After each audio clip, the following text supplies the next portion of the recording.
Hello and welcome into Sports Talk on a Budget. It is Wednesday afternoon, September 6th. It's a beautiful day here in Utah, starting to cool down a little bit. Hopefully, we're getting closer to some fall weather. Done with the summer weather, so hopefully, we're getting closer to summer weather. But thank you for watching and listening. Obviously, like I said, took a little hiatus during the summer, but now that football season is in full swing, we had week one of college football last week. Week one of the NFL starts tomorrow night with a Thursday night game. The show is back in full swing. I will have weekly shows and weekly podcasts breaking down what I saw from the previous weekend, both in college football and the NFL, and then previewing the upcoming weekend in college football and the NFL. With all that being said, let's go ahead and dive into the topics of the show. So, first topic of the day is going to be my reaction to what I saw in week one of college football. Saw some major upsets, saw some crazy games, saw some teams play better than I thought they would. So there was a lot to react to in week one of college football. I will go ahead and break down some of the top storylines and reactions that I had to some of the bigger teams out there and their performances as well.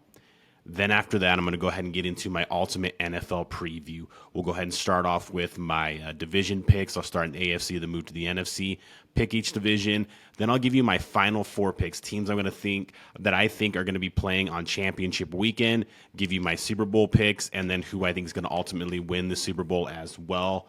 And then we'll end the show, as I usually do in the football season, with my top 5 NFL picks and my top 5 college football picks. With all that being said, let's go ahead and dive into the show. So as I mentioned in the opening, I'm going to start off the show with my reaction to week one of college football. And my first reaction is two major teams, two teams that have playoff hopes, have national title hopes. Those may all be gone after week one. And my major question is it time to panic for LSU and Clemson? Is it time to panic? LSU on a Sunday night against the Florida State Seminoles got just pounded in the second half. There was a time where Florida State was up 45-17. LSU gets a late touchdown to make it 45-24. But in the second half, Florida State was the clearly better team on offense, on defense. That kind of big glaring weakness that LSU, a lot of people were questioning for LSU going into the regular season, their secondary and mainly their cornerbacks really stood out on Sunday night. The big transfer, Keon Coleman, had a big game for Florida State. Other guys had big games as well. And the secondary for LSU had no answer for Florida State's receivers, not just the size of Florida State's receivers, but the speed and the overall athleticism that showed in a big way on Sunday night. And that was, like I said, a lot of people's biggest question for LSU going into the season was that secondary. Could they hold up? And sort of what I said was, how much are they really going to be challenged? How much are they really going to be challenged? I don't think they'll be challenged much against Alabama because I don't think Alabama has the receivers. But a lot of people stood up and said they're going to be challenged week one against Florida State and the Michigan State transfer, some of the other receivers and tight ends that the Jaheim Bell, the tight end transfer from South Carolina, they're going to challenge that secondary for LSU on that Sunday night. And I was like, yes, I think they can, but I think LSU's front will slow that down. But without Mason Smith and then that question mark with the secondary for LSU, that really showed up in the second half. And Jordan Travis and those wide receivers just picked LSU's secondary apart. And also on offense, LSU just looked out of sorts. They moved the ball right down the field on that opening drive, but were stopped on the 1 or 2 yard line on fourth down. They had about 2 or 3 possessions in the first half where they were in the red zone or they were in Florida State territory, and 2 out of those 3 possessions, they ended up with nothing. One of them ended up with only a field goal. LSU could have really taken a commanding lead in this game in the first half, and they didn't. Those missed opportunities kept Florida State in the game, and in the second half, Florida State capitalized on those missed opportunities from LSU and put LSU away. In the late third quarter, early fourth quarter, Florida State, like I said, just took over the game and put LSU away. This Florida State team could be real. They could be legit. A lot of people were talking about Florida State as a playoff contender and as an ACC championship contender going into the season. I thought they were an ACC championship contender. I didn't really think they were legit playoff or national title contender. I'm already questioning that opinion, and it's only been 1 week. This Florida State team looks legit. Jordan Travis is a stud. They have stud at wide receivers. Their defense played really well, made a lot of those big stops while LSU was in their territory. So you got to give credit to the Florida State defense as well. It wasn't just LSU playing bad offense. Florida State played good defense when they needed to in the first half and stepped up in those opportunities as well. So is it time to panic for LSU? Not yet. You still have a lot in front of you. You're still going to go to Alabama. That would be a huge win. You could still win the SEC West. You could still get to the SEC championship where you're most likely going to play Georgia or maybe Tennessee. Either way, that's probably going to be a top 10, top 5 team that you're facing in the SEC championship game. You win that game and you win the SEC, you probably will find yourself in the playoff. So there's still a lot ahead for LSU. I wouldn't panic if I was LSU, but I would definitely figure out what we're going to do in the secondary position. Now, they're not going to be challenged for the next couple of weeks in the secondary because they play tomato cans, but still, I would figure that out.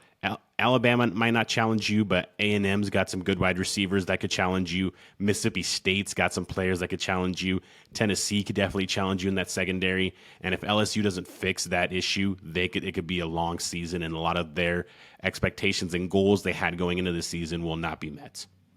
Now let's move over to the other Tigers from Death Valley, and that's the Clemson Tigers, who lost 28-7 on Labor Day night in Duke. This was a kind of a sneaky line for a lot of people that Duke was only a 13-point underdog in this game, and a lot of people liked Duke plus 13. I stayed away from that. I thought that was kind of Vegas just reeling us in, and then Clemson would come out with Cade Klubnik and their new OC Garrett Riley and just light up the scoreboard.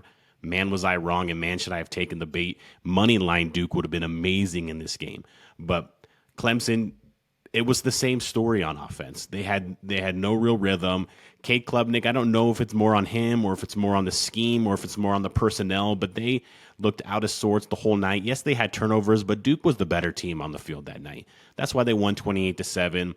And like I said, Duke was the better team. Clemson was out of sorts. And this brings up the bigger question that a lot of people have about the Clemson program and Dabo Swinney right now. Dabo Swinney has been one of those coaches and one of the main coaches and the biggest high-profile coach that hasn't really embraced the new college football. What I mean by that is the transfer portal, NIL. Dabo Swinney likes it the old school way, to recruit high school players, develop them, and then turn them into star players at the college level and win championships and win games that way.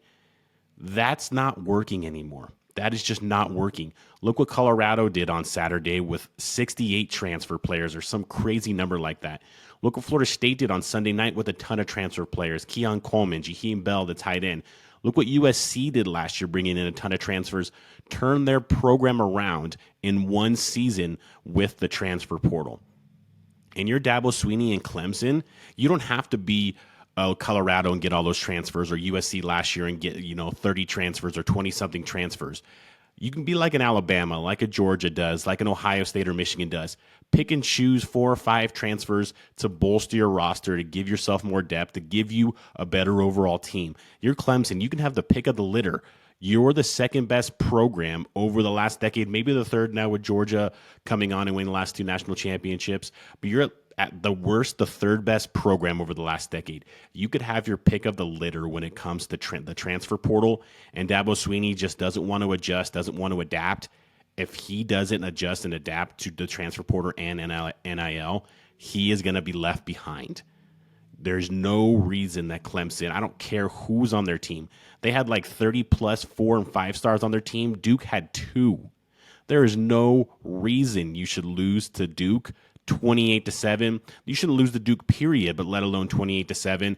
I said it wasn't time to panic in LSU in that Death Valley for that Tiger team. For this Tiger team in that Death Valley in South Carolina for the Clemson Tigers, I believe it is time to panic. You play Florida State in a couple of weeks. That is going to be a tough matchup. They come to your place, yes, but they already have the better offensive weaponry. Their defense may be on par. I thought that defensive line for Clemson was going to be stout like it always is. It didn't look stout at all against the Duke offensive line, which is questionable. It's not a great offensive line, not a bad one, but Clemson should have had more than 0 sacks, should have had at least 1 or 2 sacks. Riley Leonard, the quarterback for Duke, was able to run all over the place on Clemson as well. I think it is time to hit the panic button in Clemson. And unlike LSU, their only really big game that Clemson has in front of them, they have Florida State, and then, yes, they do play Notre Dame, which could be a big game, and then maybe a rematch of Florida against Florida State in the ACC championship game.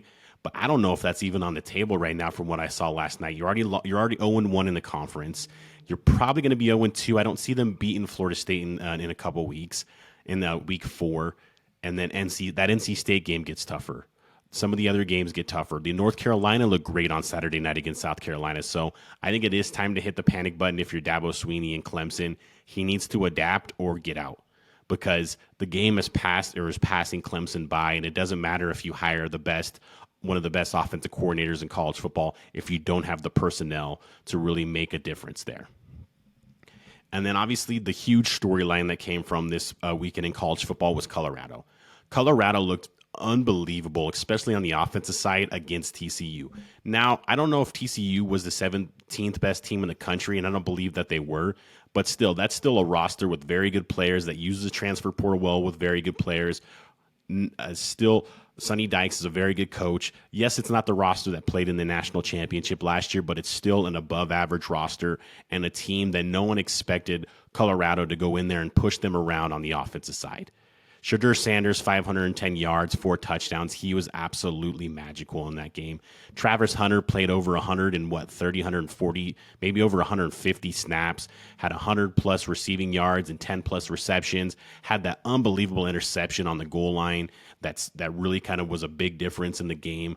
Colorado was a team that I had question marks. I thought they would be improved. I thought they would be better, but I did not think they would look this good. I didn't think they would look this good. This changes the trajectory of their program, and they could be on a quicker trajectory than I expected under Coach Prime, and he was right. They're coming. I don't know how many games they win in the Pac-12. The Pac-12, I believe, is the deepest conference in the country this year. I don't know how many games they win in the Pac-12, but they could definitely beat Nebraska this weekend, and there's a handful of teams in the Pac-12 that they can beat. So hats off to Deion Sanders, had those boys ready to play. They played their hearts out. Great game by Colorado on Saturday. I can't wait to watch them against Nebraska this coming up Saturday as well. And then my final just kind of quick reaction is how good can Florida State be? Kind of covered this a little bit when we talked about LSU, but Florida State, everything's ahead of them. And that's a huge win. You already got a huge feather in your cap with that win. They jumped into the top 5 of the AP poll, so now they're in the driver's seat to really make a good run. They go to Clemson, but the way Clemson looked Monday night, I don't think they're scared of Clemson at all. They're definitely, as of right now, the favorites in the ACC, and it's not even close. So Florida State, everything's ahead of them for them. The offense looked great. Jordan Travis looked great. They ran the ball pretty well. The wide receivers are just going to dominate most games. And their defense played very well and made some very opportune stops against an LSU offense that we thought could be one of the better offenses in the country, at least in the SEC as well. So the sky's the limit for Florida State. They're a definite playoff contender. And Mike Norvell, hats off to you. It took some time, but he was patient and stayed the course, and now he's got this program back to where it should be. Florida State should be towards the top of college football. Let's go ahead and move on from college football to the NFL and move on to my ultimate NFL preview. We'll go ahead and start like we did last week with college football, with some of the with the NFL, with some of the top storylines from this past offseason and even from this past season going into the 2023 NFL season. And the major storyline for me is, are the Kansas City Chiefs about to become a dynasty? They've won 2 of the last 3 Super Bowls. They've won 2 of the last 4 Super Bowls. They've played in 3 of the last 4 Super Bowls. They're favored this year to win the Super Bowl. If they can go back to back, win 3 out of 5, that would make them a dynasty, in my opinion. Are they on their path to do that? I think they're a team that's definitely going to be there at the end. They're probably going to be in the AFC Championship game like they have been every single year since Patrick Mahomes was the starter. Not since Patrick Mahomes has been there, but since he's been the starter for the Kansas City Chiefs, they have made 5 straight AFC Championship games. So you almost can book them in the AFC Championship game, and he's actually played all of them at home.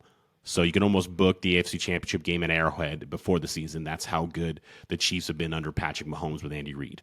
So are they becoming a dynasty, and can they become a dynasty? I think they have the absolute opportunity to, but it's not going to be easy. The AFC is stacked. The AFC quarterbacks are unbelievable. There's so many good quarterbacks in this league, so many good quarterbacks in that conference. It's going to be difficult, but I wouldn't count out Andy Reid and Patrick Mahomes, and I think they do have an absolute big opportunity and have a great chance to become a dynasty this year by winning another Super Bowl.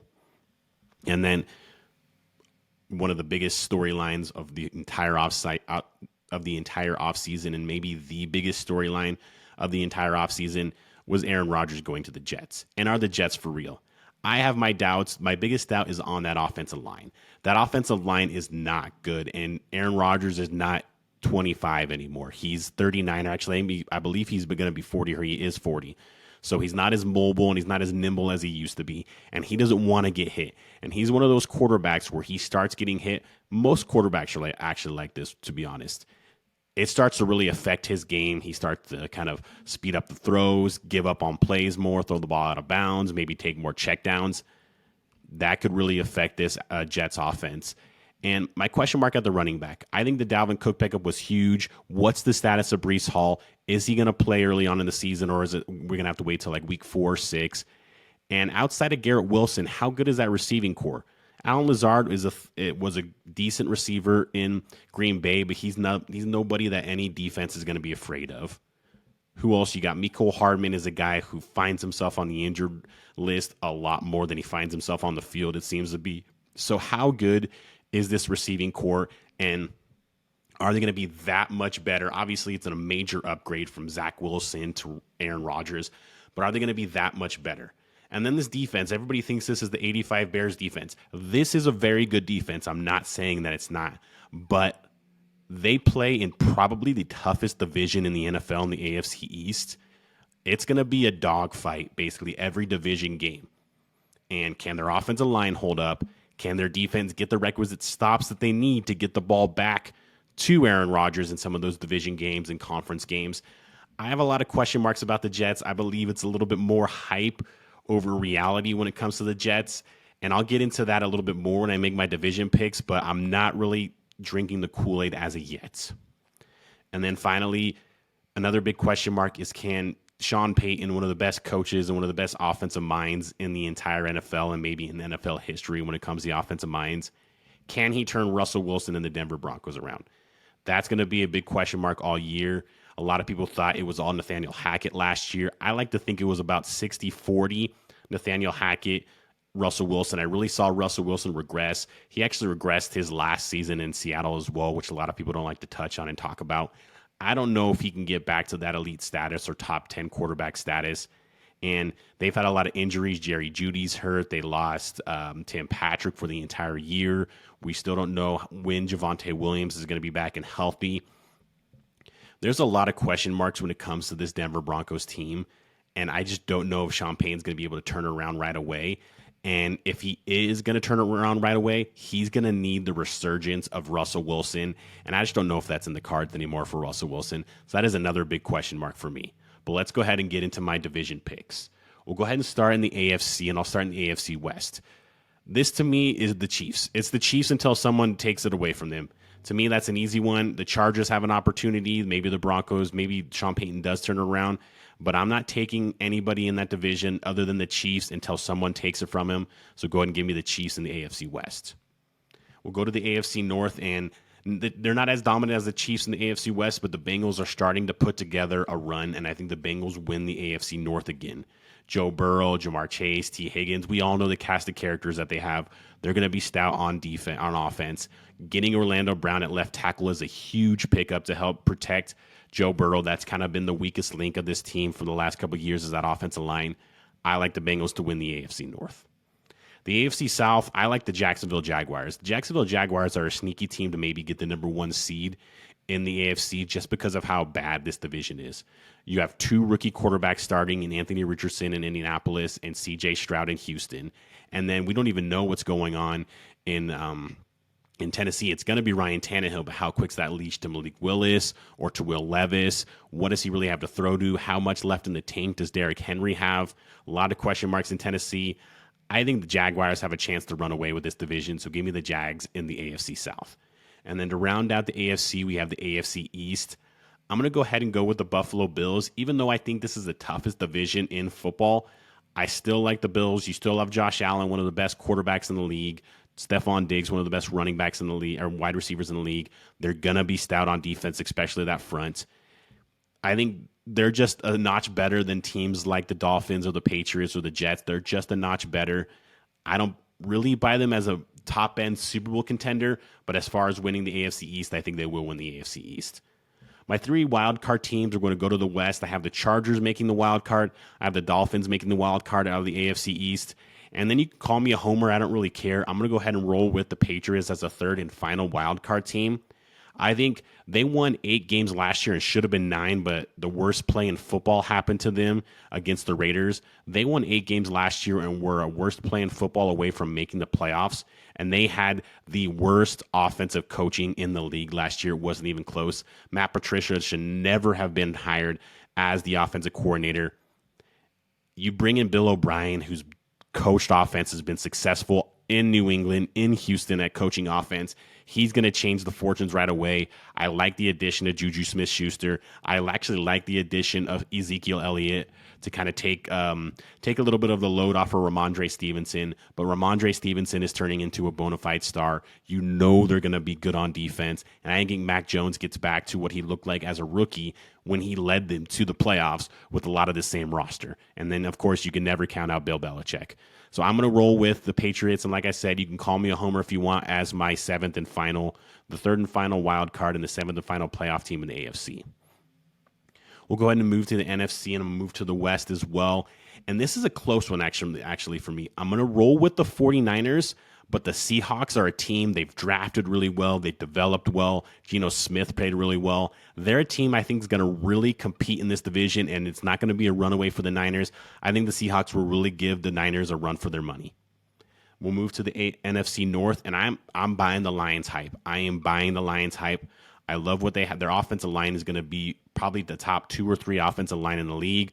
Amon-Ra St. Brown has really turned himself into kind of almost like a Cooper Kupp, just one of the most reliable receivers in the league. Jared Goff has basically regained his career after kind of losing it a little bit in LA with the Rams. Their defense has gotten better. They're drafting well on defense. They're going to run the ball well. They just drafted Jahmyr Gibbs. They pick up David Montgomery. They're going to run the ball well. I like this Lions team. I like them a lot. I like Dan Campbell as a coach. I'm going to roll with the Lions as the NFC North champions. Move to the NFC South, and just like the AFC East I thought was the best division in football, I think the NFC South is the worst division in football.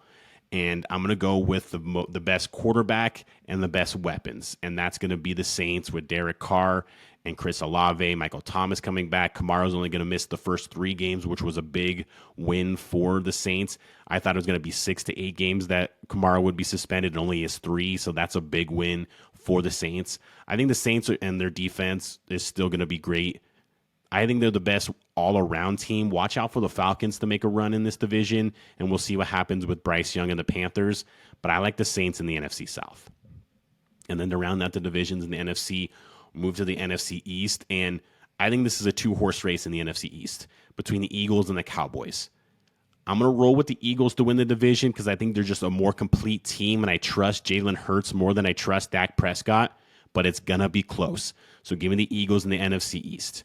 And then I have my 3 wild card teams. We'll start and we'll stay in the NFC East, and I have the Dallas Cowboys. I think the Dallas Cowboys are a dark horse Super Bowl contender. I love the pickup of Brandon Cooks. Didn't love them losing Dalton Schultz, but like I said, I love the pickup of Brandon Cooks to give them a bona fide number 2 receiver after CeeDee Lamb. Tony Pollard's the unquestioned number 1 running back now. I think he's one of the more explosive players, explosive running backs in the entire league. Your defense is going to be great. Micah Parsons, Trayvon Diggs, DeMarcus Lawrence. You're going to have a good defense.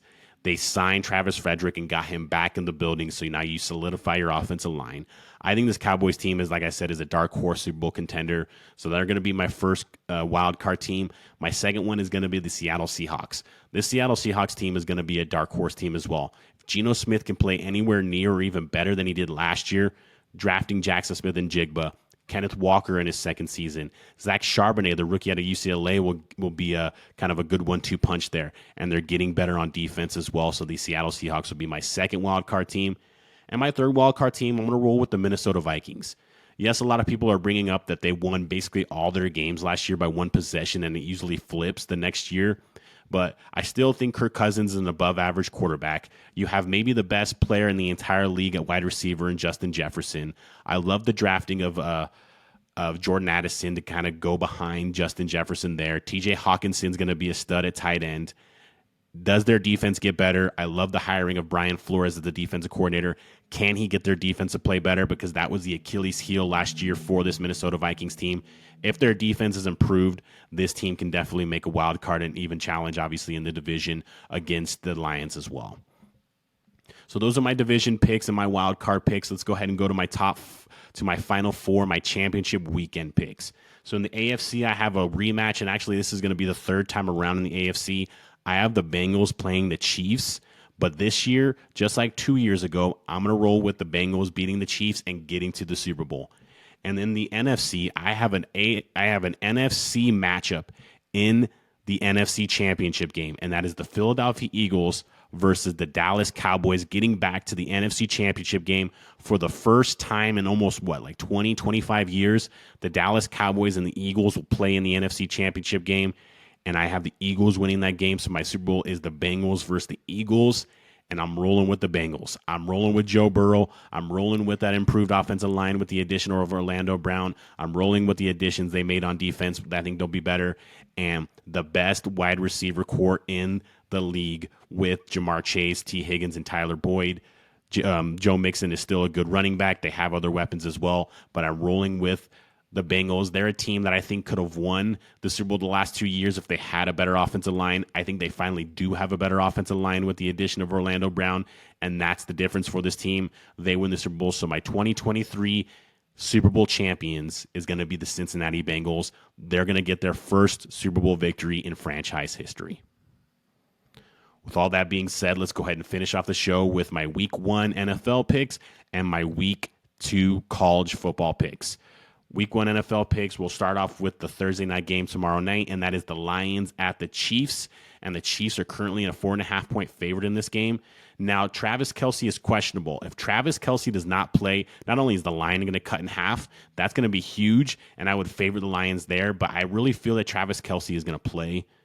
And 4.5 is not that many points for the Chiefs. I think the Lions will keep this game close, and I think the Lions are going to be able to score on the Kansas City Chiefs defense, especially if Chris Jones doesn't play, and it doesn't look like he's going to play. He's still holding out. But I'm going to go ahead and roll with the Chiefs to cover. So give me the Chiefs minus 4.5 in this game. Then we'll move to Sunday games, and we have the Eagles at the Patriots, and currently the Eagles are a 4-point favorite in this game. I think Bill Belichick and this Patriots team, especially Mac Jones, is eager to turn the page on last year and last year's offense and get out there and show that that wasn't the case anymore. And maybe the Eagles have a little bit of a slump coming off of the Super Bowl loss, but I think the Patriots have a chance to win this game, and I think they cover. So give me the Patriots +4 in this game. And then I have the Rams at the Seahawks, and the Seahawks are currently a 5.5-point favorite. The Rams are missing their best player in Cooper Kupp. He's out with a hamstring injury. I don't know really what they have at running back outside of Cam Akers. Stafford, I think, is taking a step back, and you never know how healthy he's going to be. What do they have on defense outside of Aaron Donald? I think that team has a chance to be one of the worst teams in the league this year. The Rams, I think they're a 4 or 5 win team at best. So I'm going to roll with the Seahawks to win and cover. So give me the Seahawks minus 5.5 in this game. And then we have a big Sunday night game, and that's the Cowboys at the Giants, and the Cowboys are currently a 3.5-point favorite. I'm kind of thinking it was a fluke last year with the Giants. Now, I do like Brian Daboll as their head coach and what he was able to do in year one for the Giants and for Daniel Jones, but you give Daniel Jones a ton of money off of a mediocre at best season last year. And I think the Cowboys, they had their number last year. The Cowboys put it to the Giants twice last year in the regular season. I think they do it again. So give me the Cowboys to go into New York, go into the Meadowlands or New Jersey, I guess basically where the stadium's at, to not just win but cover. So give me the Cowboys minus 3.5 in this game. And then to round out my NFL picks, we have the Monday night game, and we have the Bills, who are 2.5-point favorite at the Jets. And this is the night where we're going to find out, is this Jets team for real? And they start off against one of the best teams in the league, one of the best teams in the AFC. I think they get exposed a little bit on that offensive line. The defensive line of the Bills is one of the best defensive lines in the league. Von Miller's supposed to be back. Ed Oliver's a stud at defensive tackle. I think they eat up the Jets' offensive line, so give me the Bills to win and cover. Give me the Bills minus 2.5 in this game. Let's go to my week 2 college football picks to finish off the show. We'll start with Notre Dame, number 10 Notre Dame, 7.5-point favorite at NC State on Saturday. Not much to see from NC State on their Saturday game, but I've loved what I've seen out of Notre Dame in their first 2 games. Sam Hartman looks like the upgraded quarterback that they've been looking for at Notre Dame for a while now. So I think Notre Dame's going to be able to score on this NC State team. We'll see if Brennan Armstrong, the transfer for Virginia, can match Sam Hartman toe-to-toe. I don't think he does. So I like Notre Dame to go into NC State, go into Raleigh, not just win, but cover. Give me Notre Dame minus 7.5 in this game.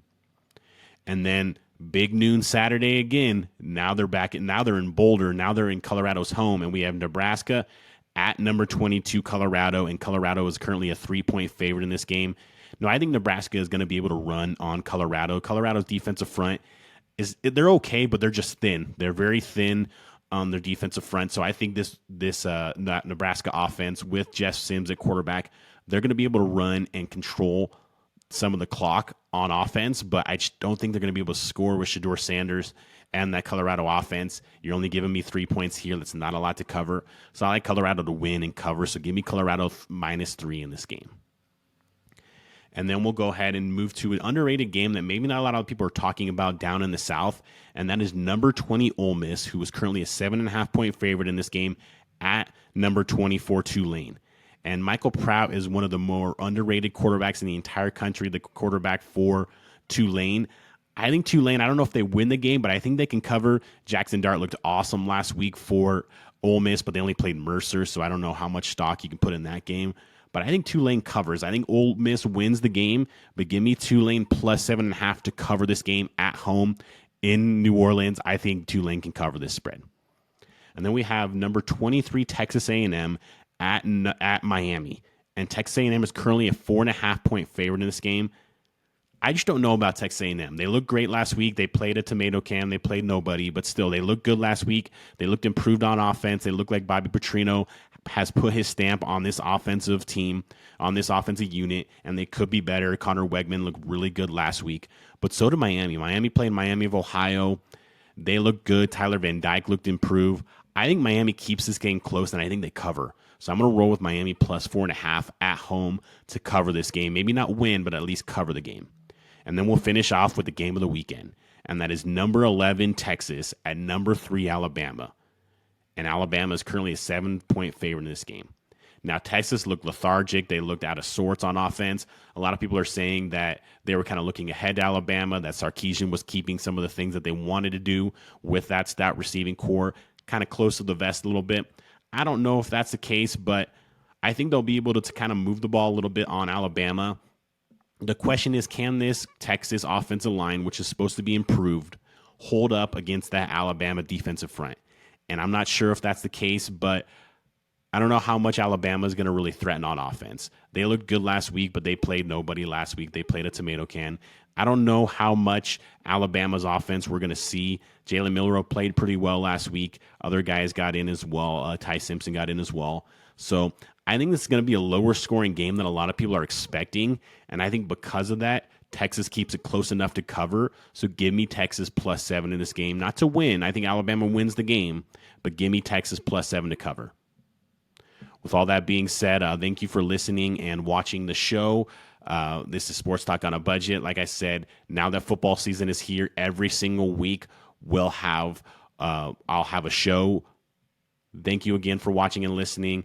Please subscribe to the YouTube channel, Sports Talk on a Budget, and please subscribe or at least rate and review on any of the podcast stations, whether it's Spotify, Apple Podcasts, wherever you're listening to. If you can subscribe and rate and review the show, I would love that. Thank you again for listening and have a great day.